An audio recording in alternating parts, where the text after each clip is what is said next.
Hey guys, welcome back to 1000 Lies. I hope you guys are enjoying the content I've been putting up lately, and well, hopefully I'll be able to continue this for a long time. But anyway, let's continue on with 1000 Lies. I don't have a cell phone, so I don't have to talk to you two outside of school. And why do you care? The important thing is how everything goes wrong for me and you aren't helping. Well, we've killed enough time here. We should probably head back to the classroom now. Hold on one second. We've killed enough time here. We should probably head back to the classroom now. With the intention of leaving before Ziva had the chance to toss me on my couch, Oz stops me with a question. Hey CR, before we go, I'd like to know one thing. If that notebook doesn't make you clairvoyant, what does? I'm sorry if I had voices for them, like different pitches for their voices. I don't remember any of it. Not one bit. I chuckle in response. I write 2 short notes on different pages and I tear them off, handing the first one to Oz.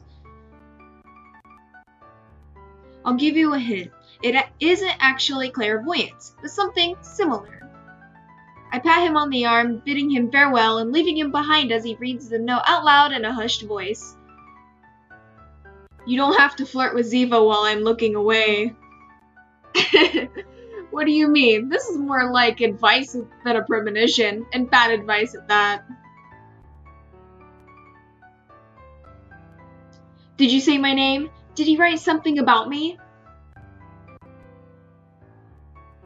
Let me see it. Maybe I can come up with some symptoms Indians shows using my deductive abilities. I can't read today, I apologize for it. Speaking of symptoms, how are yours, Ziva? What do you mean? That love sickness you suffered during our little play? It's possible that you suffered some after effects, and I just so happen to know of a good remedy. Do the do. Oh, now Oz is delirious. That's cute. We'll treat that some other time, okay? Ziva walks away, leaving the lone reject behind as he puts his hands in his pockets and sighs. Wow, he just got called a reject. It's then that he finds the second scrap of paper that I wrote, which I had slipped into his right pocket without him noticing.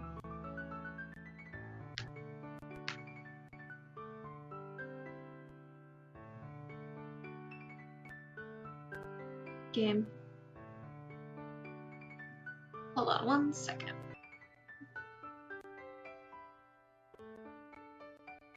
Because she'll turn you down anyways.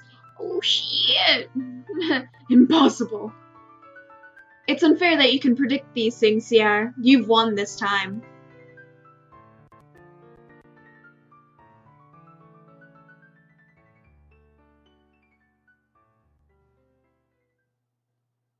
Anyway, guys, how have you been? I hope you guys have been doing alright. I hope you guys also really enjoyed Voices from the Sea. Down in the comments below, as I was saying, down in the comments below, I want you guys to tell me, basically, I'm gonna give you like a couple choices, because I don't know which one to start first. Because I've got Strawberry Vinegar and Rose of Winter, and they are 2 visual novel games that I also kind of want to play. But in the comments below, tell me which one I should play first, because I'm actually quite curious, and also because I don't know which one to play first. Anyway, let's continue on. It'd been a while since the day's lesson ended. I can't speak, I'm sorry. And I went back home, but that very afternoon, I would have to pass by the school again. I leave the clinic that's next door to my school, and I decided to take a detour through the scenic route. There's a park with a small pond located behind the school, and I like to wander there from time to time. It's sloppier than you'd expect. The water's nearly dried up and has a strange hue that's extremely off-putting. That doesn't change the fact that it's quiet and welcoming here when you just want to take a peaceful stroll. Seagulls! As I sit in the park on a bench at the edge of the road, I flip my pen in frustration as I'm unable to recall the words for its paper counterpart. Then, with a heavy sigh, somehow my thoughts are suddenly led astray. I still have time to go and take a look at the place the email mentioned. I remember that place not being too far away from here, and even though I know it's stupid, it still piques my interest. Forget it. I said I wouldn't go. Why would I anyways? To make a fool out of myself in front of Ziva? I don't have to prove anything to anyone. Oz also said we should be making the most of the time we have before our final exams. It's true there isn't much time before the exams begin, and after that I don't have any plans, but is that reason enough for an anything goes attitude?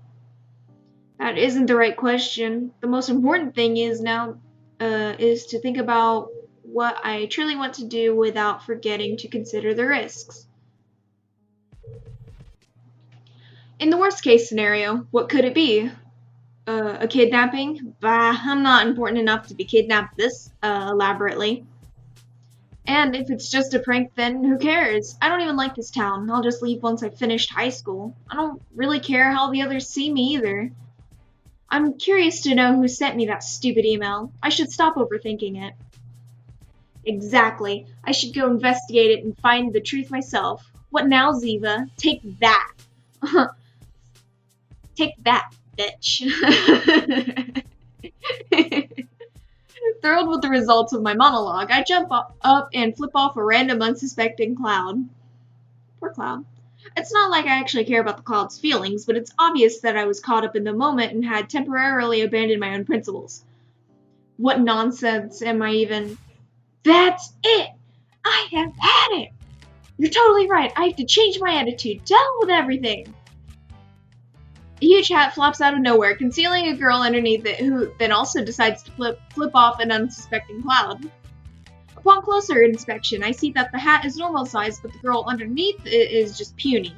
For no apparent reason, that shorty walks up to me and answers a question I haven't even asked. What am I doing here? I've been on the bench the entire time. I was drowning in sorrow until you decided to sit next to me. Naturally, I assumed you were going to hit on me. In fact, I don't know why it doesn't happen more often. Although, it's a pity that you just had to be so ugly. No hard feelings, but I have high standards. Wow, and you look like just a child. Is she making fun of me? Well, I mean, you're intriguing in your own way, yeah. It isn't good to be so forceful. First impressions aren't everything, girl. Can I go now, please? The important thing is that you aren't a pervert. You came to cheer me up. I don't know how you knew what I was thinking, but your words have inspired me. Thank you so much. Alright, I have no idea what's going on. It seems that when I sat here, I didn't realize someone else was sitting here too, and now she thinks I was talking to her all along. That's what I get for thinking out loud. Normally, people would think you're crazy for doing so. You never expect to attract crazy people. I don't know who she is, but I need to stay calm like she's a predator. I mustn't let her smell my fear. Sniff, sniff. Crazy, do not touch. She's sniffing me! You smell like a good person. I think I'm gonna like you after all. You have a better chance than I initially thought. You should be proud of yourself. You're scaring me. I'll do like you said and just enjoy the moment. My condition shouldn't be an obstacle, and overthinking it isn't going to solve anything. Right, so it's been a pleasure finally meeting you face to face. Until next time. Thank you again. She leaves us suddenly as she appeared. I would like to say something in reply, but I'm speechless. In fact, I think I peed myself a little. What a little bitch, you pissed yourself. Nice going. In an encounter like that, really? Like, and like any other time, like you can't hold your bladder or you get scared really bad and you let it go because you're too scared to hold it in, then maybe, yeah, or you're just like a really nervous dog. But really? Just, I can't. Alright, we were getting off topic here. Tossing aside things I'd rather forget, I'm here to check this place out because of that mysterious email. I was thinking there'd be a cowboy or someone to challenge me to a duel. It's time to duel. I liked Yu-Gi-Oh when I was younger, shut up. But nobody else is here. I should have known that, considering where I am, in an unfinished neighborhood. They started building a ton of complexes here a little less than a decade ago, but they blew the budget before finishing them. Idiots. Learn how to budget. I know how to budget. This playground is one of the few things they managed to finish with no one living around here. It's no wonder that it isn't popular. I can confirm that personally, since I usually pass close to this area when I visit the library, and I've never seen anyone else here before. It seems that I came here for nothing, or at least that's what I think, until I spot a leg hanging out amongst the tubes, rails, and slides. Leg so hot. Hot, hot leg. Leg so hot, you fry an egg. Keeping my distance, I sneak around the playground, trying to find out who the leg belongs to. And sitting there is a girl. I immediately recognized not her identity, but the gesture she's making. Between her fingers, she holds a pencil which she uses to trace lines along a sketchbook that's propped up against her knees. While listening closely, I can hear her humming. Sometimes she rubs her pencil against her lips while in thought, or looks away from the sketchbook to view her subject from another's perspective. She doesn't seem to notice my presence as I hide behind a tree, planning the best course of action. Alright, Sieran. There's nobody else around here, so she must be the one who sent that email, or at least she must somehow be involved with it. So I go out wanting an explanation to that email. Seems easy enough. As soon as I begin to emerge from my hiding spot, I immediately jolt back behind a tree. Wait a second. She's waiting for me, then why is she sketching here? She seems too immersed in her drawing to be waiting for someone. She hasn't even looked at anything but her paper and subject.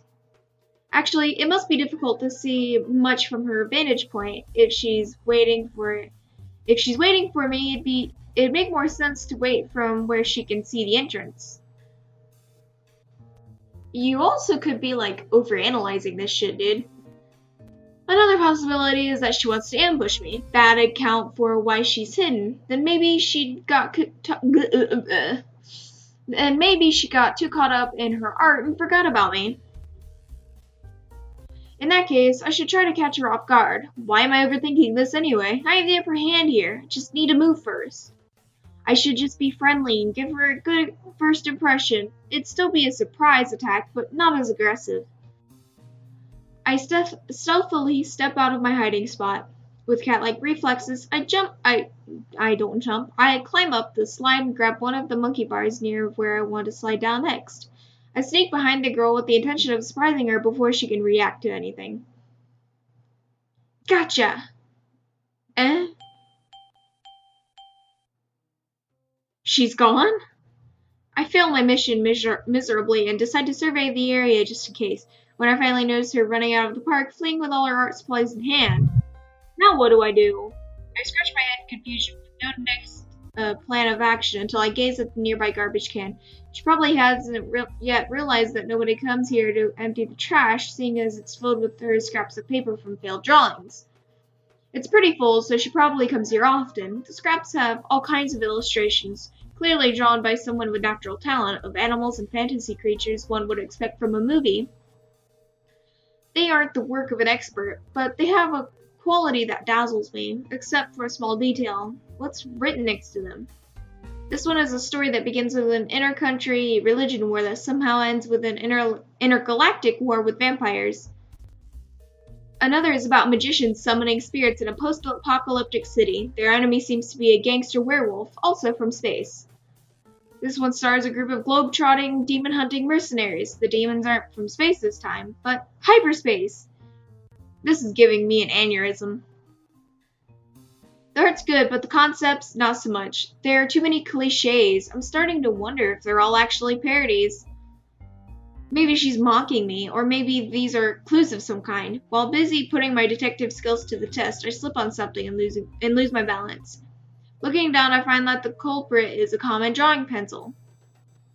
That's weird. I saw her using this a minute ago. For her to drop it like that, she must have been in a pretty big hurry. Then I realized something. This happened to me at the pond, too. I was talking out loud without noticing. She must have heard me while I was rambling behind a tree, and I must have scared her. That must be why she ran away. She has to be involved with that email business. She ran away because I was about to catch her. Okay, I can't let things end like this, right? We have unfinished business. My dear nameless artist.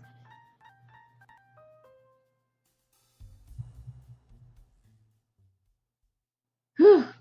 Hope you guys have been doing very well.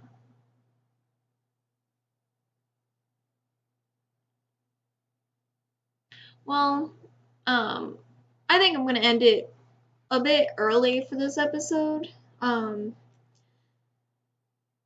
As I kind of want to get back into this story as I've been away from it for a long time. I know I said I do Grey Garden before I thought 1000 Lies, but I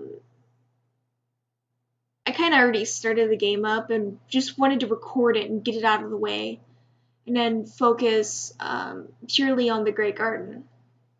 And then once I finish that, whatever game you guys choose for me to play next, whether it be Strawberry Vinegar or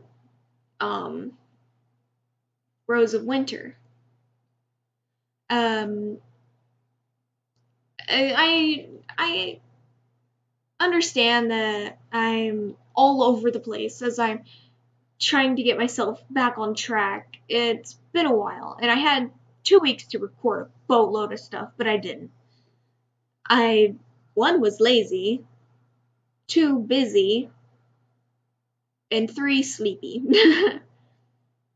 And I let that get the better of me. So I'm doing my best. And also, I hope you guys don't mind the little one-shot vids that I put up in between a series, because I kind of figured it's kind of like a short break to give you time to adjust to that previous story and then just watch me fail at a game that doesn't take very long. But anyway, I hope you guys enjoyed the episode. Don't forget to like, comment, and subscribe. And anyway, love you guys, stay kawaii, and have fun out there.